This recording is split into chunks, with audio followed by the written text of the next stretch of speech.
मिळे स्वात्यंत नारी जातीला जिरजी पिढी रुढीनी कितीक छळले आजवर हिजला कुरपणाने शिक्षण नाही शिकव दिले थिजला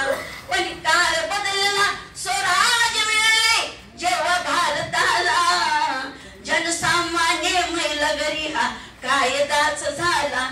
अधिकार मिळाला महिलेला अधिकार मिळाला महिलेला कायदाच झाला स्वातंत्र्याचा सूर्य उगवला निराधार असल आज तिजला शिक्षण घेऊन पुढे जाण्याला जिरजी गुलामीचा काळ संपला गुलामीचा काळ संपला मान मिळाला आज नारीला मान मिळाला आज नारीला खांदा लावून जेव्हा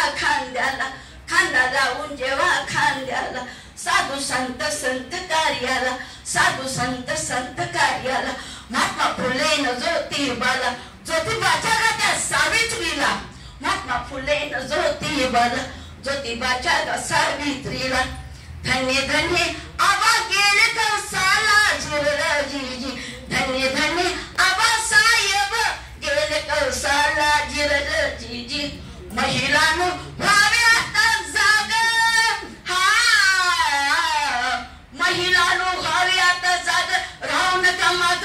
पुरुषाच्या छला बरोबरीनं अक्षरमळा ज्ञान घेऊन सुमंताई सांगत चला बरोबरीनं अक्षरमळा ज्ञान घेऊन कांचक फाळके गाते गुणगान जिरजी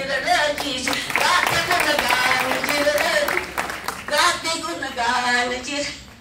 जिरजीची माझ्या डोळ्यामध्ये खडा झाला होता आणि प्रत्येक डॉक्टरनी सांगितलं की आता तुमचा डोळा गेला आंधळ माझ्या जीवाला लई भ्या वाटलं आंधळ येऊन मी स्टेजवर नाचायची कशी आणि पुढे जायची कशी माणसं म्हणते की डोळाच म्हणते पण हे उपकार आबांचं सुमनताईंचं एवढंच नव्हे तर माझ्या रोहिदास दादाचं त्यांच्यामुळे मला ऑपरेशन झालेलं आहे कलाकार आहेत आम्ही गरीबाचे कलाकार आहोत कुठेतरी ही कलाकाराची दरी थांबली पाहिजे दरी मिटली पाहिजे खर तर एका बाजूला आपण पाहिलं तर यामध्ये माय मावल्या बघितल्या तर अत्यंत प्रचंड अशी आता वाईट अवस्था आहे जसं आता सांगितलं कोणतं बोललं त्यावेळेला म्हटले की इथं जर कार्यक्रम ठेवला असता तर मी काय म्हणतोय तुमचा काल मला फोन आला की 40 तमाशा महिला कलावंतांचा या ठिकाणी आपण महिला दिनानिमित्त सत्कार घेतोय खर तर भास्कर भाऊ कार्यक्रमाचं टायटल तुम्ही असं ठेवलं असतं की 40 लावणी सम्राज्यांची जुगलबंदी इथं बसायला जागा पुरली असती बाहेरच्या अंगणाची झाली असती मारामारी झाली असती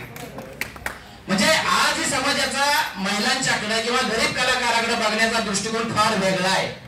इथं महिलांचा सन्मान होतोय सत्कार होतोय म्हणल्यानंतर माणसं यायला तयार नाहीत परंतु त्याच महिला चाळ घालून स्टेजवर नाचणार आहेत त्यांच्या जुगलबंदी आम्ही करणार आहे असं जर ठरवलं असतं अशी जर आपण घोषणा केली असती तर अक्षरशः पोलीस प्रोटेक्शन ठेवावं लागलं असतं हे दुर्दैव आहे म्हणून खरं तर अशी खंत अनेक खंत आहेत तुम्हाला खरं तर मी भास्कर भाऊंना या निमित्तानं खरं तर तुमचं अभिनंदन करेन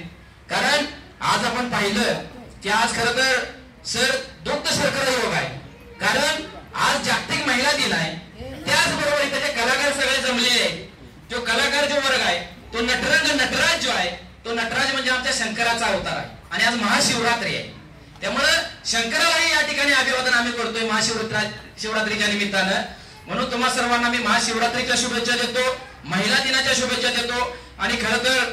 मी आता काही एवढा मोठा नाही आता इथं वहिनी साहेब आहेत त्या सांगतील तुम्हाला आश्वासन देतील पण तुमच्या दुःखात फक्त मी सहभागी आहे एवढंच सांगू शकतो कारण तुम्ही आणि मी समदुःखीच आहे तुम्हीही गरीब कलाकार आहात मीही गरीब कलाकार आहे परंतु ज्या वेळेला असा काही प्रसंग पडेल भास्कर भाऊ निश्चित तुम्ही आम्हाला बोलवा आम्ही तुमच्या सोबत आहोत आता वहिनी साहेबांच्याकडून सगळ्यांनी बऱ्यापैकी अशा डायरेक्ट इनडायरेक्ट अपेक्षा व्यक्त केलेल्या आहेत कारण तुम्ही काहीतरी कलाकारांना करावं मानधन मिळवण्यासाठी प्रयत्न करावे किंवा गरीब जे कलाकार आहेत त्यांच्यासाठी कोणाला घर आहे कोणाला नाही याच्यासाठी प्रयत्न करावे एवढीच अपेक्षा आहे कारण कलाकाराची गरिबाची फार वाईट परिस्थिती आहे कारण सर मला बोलायचं नव्हतं पण एका बाजूला बोललं पाहिजे या ठिकाणी बसलेले जे कलाकार आहेत कारण तुमच्या भाषेत सांगायचं म्हणलं तर खरं बोललेलं बरं बोलण्यापेक्षा या ठिकाणी जर आपण बघितलं तर मागाशी मी नावं घेतली अशा उच्च वर्गातला एकही कलाकार तुम्हाला दिसणार नाही. मी जी उच्च वर्गातली माधुरी दीक्षितचं घेतलं, उर्मिला मातोंडकर घेतलं किंवा अनेक कोणी असतील ते वेगवेगळ्या वरच्या जातीतली, इथं जे दिसतात ते अति शूद्रच आहेत. म्हणून कलाकार सुद्धा त्याला जातीचं ग्रहण लागलेलं आहे. हे कुठेतरी थांबलं पाहिजे. कलाकार हा कलाकाराचा त्याला जात धर्म पंथ विचार काही नसतं. कला हीच त्याची जात धर्म पंथ विचार आहे. म्हणून या सगळ्या गरिबांना न्याय मिळाला पाहिजे एवढी अपेक्षा व्यक्त करतो. पुन्हा एकदा तुम्हाला सर्वांना शुभेच्छा देतो. भास्कर भाऊंनी जे धाडस केलं त्यांना एकदा या ठिकाणी पुन्हा एकदा त्यांचं अभिनंदन करतो. बोलण्याची मला संधी दिली त्याबद्दल आभार मानतो. थांबतो. जय हिंद, जय महाराष्ट्र.